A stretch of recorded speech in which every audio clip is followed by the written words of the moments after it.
Demo చేసి చూపిస్తాం. మీ అరిచేతుల లోపల ఔషధ గింజల నూనె వేయడం వలన ఏం జరుగుతూ ఉంది. ఈ ఔషధ గింజల నూనె మన చేతులు వేసేసిన తర్వాత ఇది ఆటోమేటిక్గా కరిగిపోతుంది, మొత్తము క్లియర్ అయిపోతుంది. అంటే మనకు ఔషధ గింజల నూనె లోపల ఎంత పవర్ ఉన్నది అనేది మనకు తెలుస్తుంది. దీన్ని మేము ప్రాసెస్ చేసి క్యాప్సూల్ రూపంలో ఇస్తాము.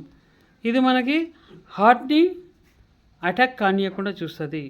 దీంట్లో బీపీ కానియది, షుగర్ని కానియది. ఇది ఫ్లెక్సిబుల్ బాడీ లోపల ఉన్నటువంటి వేస్ట్ కొవ్వును కరిగిచ్చేస్తుంది. ఇప్పుడు మీరే చూస్తున్నారు, ఇది మీ చేతిలోనే ఏం జరుగుతుంది అనేది మీరే చూడవచ్చు. అన్న దాసానికి వెళ్ళలేదా అంటే ఇది ఏమవుతుంది అనేది మీరు డెమో చేస్తున్నాం. ప్రతి వస్తువు కూడా మనం మీ ముందు డెమో చేసి చూపిస్తాం. ఈవెంతో చాయ్ పత్తి కానీ ఈవెంతో ప్రతి వస్తువు కూడా మేము ఏం చేయాలనేది మీకు చేసి చూపిస్తున్నాము. ఇట్లా ఏమైంది అదంతా మీరు చేతులకు శానిటైజ్గా చేసుకోవాలి. చేతులకు శానిటైజ్ చేసుకొని రాసుకోండి. ఇది ఔషధ గింజల్లోనే ఏం కాదు. అవసరమైతే ఆయన క్యాప్సూల్ తిని కూడా చూపిస్తాడు. అది రాజన్న అది క్యాప్సూల్ తిని కూడా చూపించేయచ్చు.